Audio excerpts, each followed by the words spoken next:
الحمد لله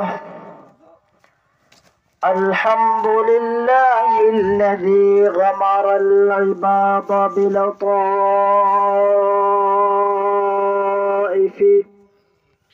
وعمر قلوبهم بأنوار الدين ووظائف فسبحانه ما أعظم شانه وأقوى سلطانه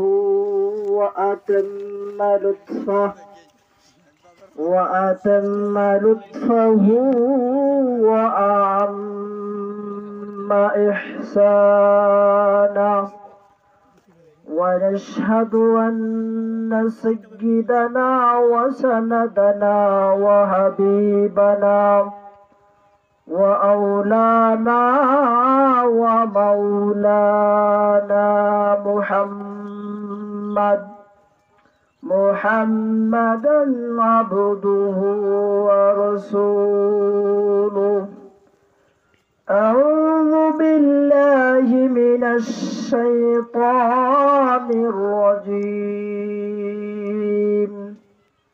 بسم الله الرحمن الرحيم.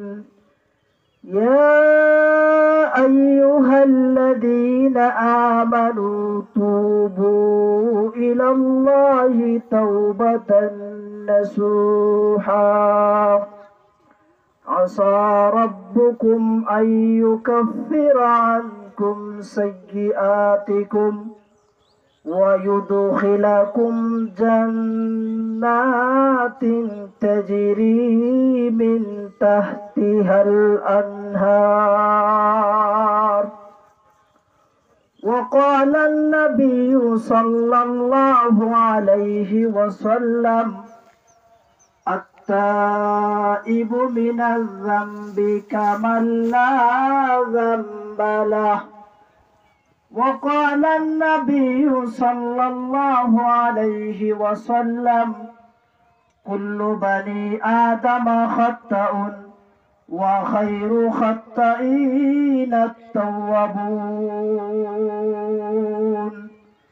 আলহামদুলিল্লাহ, আমিরপুর জামে মসজিদ বার্ষিক ইসলামী মহাসম্মেলনের উপস্থিত সম্মানিত সভাপতি, উপস্থিত আছেন মুসল্লিয়ানে কেরাম, আমি সর্বপ্রথম মহান মালিকের দরবারে শুকর আদায় করছি যে আল্লাহ তাআলা আমাদেরকে ফিতনা ফাসাদের জামানার মধ্যে সমস্ত কাজ থেকে ফারিগ করে, দুনিয়ার যা জামানা থেকে ফারিগ করে দ্বীনের কিছু কাজ, দ্বীনের কিছু কথাবার্তা শোনার এবং বলার তৌফিক দান করছেন। সেই মহান মালিকের দরবারে সর্বপ্রথম শুকর আদায় করছি আলহামদুলিল্লাহ। আল্লাহ তাআলা যাকে তৌফিক দান করেন সেই একান্ত আল্লাহ তাআলার শুকর আদায় করতে পারে। এজন্য একজন কবি খুব সুন্দর একটা শেয়ারের মাধ্যমে বলেন, নেয়ামতোं की शुक्र करना दौलत इंसान है, नेयामतों की शुक्र करना दौलत इंसान है, नेयामतों की कुफ्र करना ए तो भी नादान है। शुक्र नेयामत नेयामतत अफरोजू कुनोद, शुक्र नेयामत नेयामतत अफरोजू कुनोद, कुफ्र नेयामत नेयामतत अज्र कुफर बीरु कुनोद। কবি বলতেছেন, যাকে আল্লাহ তাআলা শক্তি দান করেন আল্লাহ সেই একান্ত আল্লাহ তাআলার শুকর আদায় করতে পারে। পক্ষান্তরে যে বান্দাকে আল্লাহ তাআলা শুকর আদায় করার মতো তৌফিক দান করেন না, সে আল্লাহ তাআলার শুকর আদায় করতে পারে না।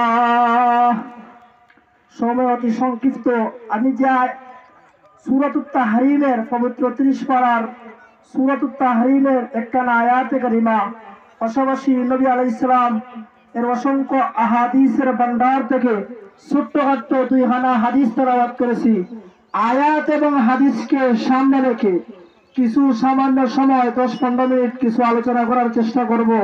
ওয়া মা তৌফিক ইল্লা বিল্লাহ। আমি যে আয়াতে কারিমা তেলাওয়াত করছি তা তওবা সংক্রান্ত আয়াত। হাদিস তেলাওয়াত করছি দুইটা, এটাও তওবা সংক্রান্ত আয়াত হাদিস। সর্বপ্রথম হযরত আলী রাদিয়াল্লাহু তাআলা আনহু বলেন যে একজন মানুষ যখন ইসলাম ধর্ম গ্রহণ করে তখন তার ভিতর একটা নূর, অন্তরের ভিতর একটা নূর প্রবেশ করে। এই নূর যখন সে আস্তে আস্তে নেক আমল করতে থাকে তখন তার অন্তরের নূরটা আস্তে আস্তে বাড়তে থাকে। এক পর্যায়ে সারা অন্তর নূর দ্বারা আলোকিত হয়ে যায়। পক্ষান্তরে একজন মানুষ ইসলাম ধর্ম গ্রহণ করার পরে সে যখন বদ আমল করতে থাকে তার অন্তরের মধ্যে যে নূর আছে এই নূরটা আস্তে আস্তে কমতে থাকে। আর একটা গুনার পরিবর্তে তার কলবের মধ্যে একটা কালো দাগ পড়ে যায় এবং এই গুনাহ করতে করতে এক পর্যায়ে সারাটা অন্তর তার কালো হয়ে যায়। তখন নামাজ পড়তে ভালো লাগে না, রোজা রাখতে ভালো লাগে না, ভালো কাজ করতেও ভালো লাগে না। এই সমস্ত অন্তরকে রোগমুক্ত করার জন্য মহান রব্বুল আলামিন মেডিসিন হিসাবে পবিত্র কোরআনের মধ্যে আল্লাহ বলেন, ইয়া আইয়ুহাল্লাযীনা আমানু তুবু ইলাল্লাহি তাওবাতান নাসুহা। আল্লাহ রাব্বুল আলামিন ডাক দিয়ে বলেন, হে ঈমানদাররা। আল্লাহ তো বলতে পারতেন ইয়া আইয়ুহান নাস, আল্লাহ তো বলতে পারতেন ইয়া আইয়ুহান নিসা, মহিলা সম্প্রদায়কে আল্লাহ বলতে পারতেন। এই সমস্ত না বইলা আল্লাহ তাআলা ইয়া আইয়ুহাল্লাযীনা আমানু বললেন কেন? মুফাসসিরিনে কেরাম তাফসীরের কিতাবের মধ্যে লেখেন যে আল্লাহ তাআলা মুমিন বান্দাকে যে মহব্বত করেন, যে ভালোবাসেন, এই মহব্বতের বহিঃপ্রকাশ ইয়া আইয়ুহান নাস দ্বারা করেন নাই, ইয়া আইয়ুহাল্লাযীনা আমানু দ্বারা করেছেন। আল্লাহ বলতেছেন মায়ার সুরে, মহব্বতের সুরে বলতেছেন ইয়া আইয়ুহাল্লাযীনা আমানু, হে ঈমানদাররা, তুবু, তোমরা তওবা করো, তাওবাতান নাসুহা, খাঁটি তওবা। আসা রাব্বুকুম আইয়ুকাফিরা আনকুম সাইয়্যাতিকুম, আশা করা যায় আল্লাহ তাআলা তোমাদের গুনাহসমূহ মাফ করে দিবেন। ওয়া ইউদখিলাকুম জান্নাতিন তাজরি মিন তাহতিহাল আনহার। তওবা করার পরে শুধু আল্লাহ তাআলা গুনাহ মাফ করবেন না, গুনাহ মাফ করার পরে আল্লাহ তাআলা বলতেছেন আমি আল্লাহ তাআলা তোমাদেরকে জান্নাতের মধ্যে প্রবেশ করাইব, এমন জান্নাতের মধ্যে প্রবেশ করাইব যার তলদেশ থেকে নহর সমূহ প্রবাহিত হতে থাকবে।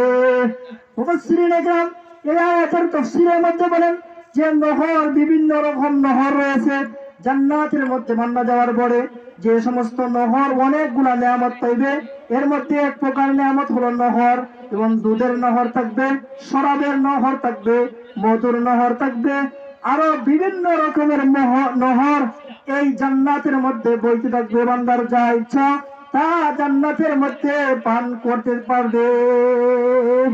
তবে পান করার জন্য তওবা করতে হবে, গুনাহ ছাড়তে হবে, সাইরা ভালো মতো তওবা করতে হবে। ভালো মতো তওবা মানে কি? এখন ভালো তওবা করলেন আর পরবর্তীতে তওবা করলেন না, পরবর্তীতে গুনার ইচ্ছা আছে, এটা তওবা নয়। কবি খুব সুন্দর করে বলেন যে এখন তওবা করলেন এবং পরবর্তীতে যদি গুনার ইচ্ছা থাকে তোমার তওবা কবুল হবে না। তওবা করতে হলে খাঁটি দিলে, গুনাহ ছেড়ে ভবিষ্যতে কোনো গুনাহ করব না, এর উপর অটল অবিচল থেকে তওবা করতে হবে। তওবা করলে আল্লাহ তাআলা এই তওবাকে কবুল করবেন। তওবা সম্পর্কে বিভিন্ন ঘটনা কিতাবের মধ্যে পাওয়া যায়। বিখ্যাত ওলি ইমাম মালিক ইবনে দিনার, বিখ্যাত ওলি মালিক ইবনে দিনার রহমতুল্লাহি আলাইহি, প্রথম জীবনে মালিক ইবনে দিনার মদ পান করতেন। তখন সব বরাতের রাত্রিতে মালিক ইবনে দিনার রহমতুল্লাহি আলাইহি রাতে ঘুমের মধ্যে হঠাৎ করে স্বপ্নে দেখেন কিয়ামত কায়েম হয়ে গেছে, একটা সাপ তাকে দৌড়াইতেছে। তখন ইমাম মালিক ইবনে দিনার, ইমাম বিখ্যাত ওলি মালিক ইবনে দিনার দৌড়তে লাগলেন, দৌড়তে দৌড়তে একটা উঁচু টিলার উপর উঠলেন। তখন দেখতেছেন সাপটাও তার দিকে অগ্রসর হইতে আছে। তখন মালিক ইবনে দিনার তখন তিনি আরো সামনে অগ্রসর হলেন। সাপটাও তার সামনে অগ্রসর হতে হতে পথিমধ্যে একজন লোকের সাথে সাক্ষাৎ, একজন বৃদ্ধ লোকের সাথে সাক্ষাৎ। তখন মালিক ইবনে দিনার বলেন, ও বৃদ্ধ লোক, আমাকে এই সাপ থেকে কিছু সাহায্য করেন, আমাকে এই সাপটা আমার দিকে দৌড়ে আসতেছে, আমাকে খাওয়ার জন্য আপনি আমাকে এই সাপ থেকে সাহায্য করেন।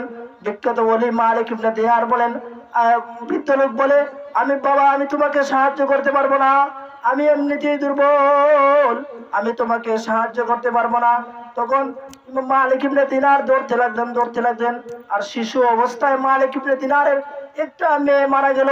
মেয়ে মারা যাওয়ার পরে এই ইব্রাহিম আলাইহিস সালাম, যে সমস্ত শিশুরা শিশু অবস্থায় মারা যায়, ইব্রাহিম আলাইহিস সালাম তাদেরকে নিয়ে জান্নাতের মধ্যে তাদেরকে ধর্মীয় কাজ দেন এবং তাদের সাথে খেলাধুলা করেন। তখন ওই লোক দৌড়তে দৌড়তে এই জান্নাতের, তখন এই বৃদ্ধ লোক বললো, আমি তো তোমাকে কোনো সাহায্য করতে পারবো না, তবে ওই জান্নাতের একটা সুন্দর একটা জান্নাত দেখা যায়, এখানের মধ্যে যাও, গিয়ে দেখো তোমার এই শিশু মেয়েটা যা ছোটকালে মারা গিয়েছিল সে এখানের মধ্যে আছে, তাকে গিয়ে ডাক দেও। তখন এই ওলি, বিখ্যাত ওলি মালিক ইবনে দিনার এই জান্নাতের এই রুমের মধ্যে গিয়ে ডাক দিল তার মেয়ের নাম ধরে। তখন এই মেয়েটা দৌড়ে আসলো, আসার পরে আর কুড়ের মধ্যে উঠে গেল। তখন সঙ্গে সঙ্গে এই সাপটার সামনে অগ্রসর হয় না, সাপটা থামিয়া গেল।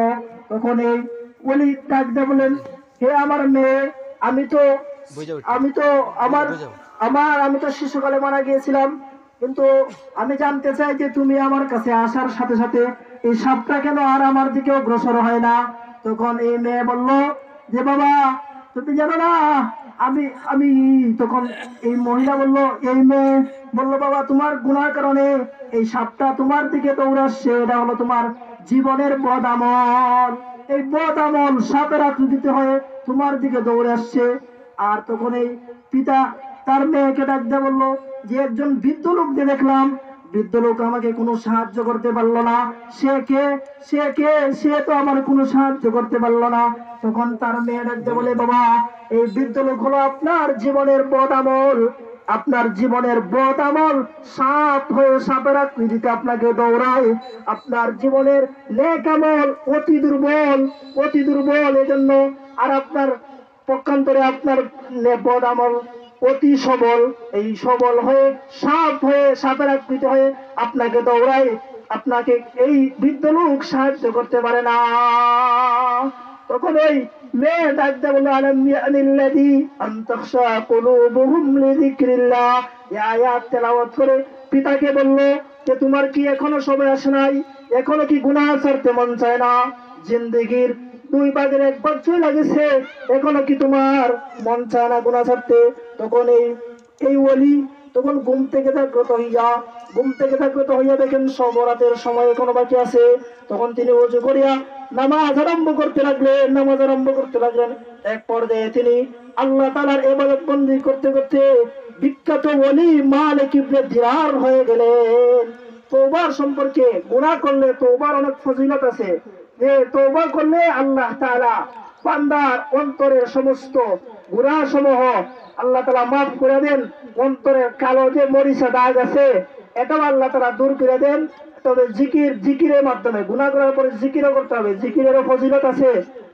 তো আমি আর লম্বা করলাম না, সময় সংক্ষিপ্ত।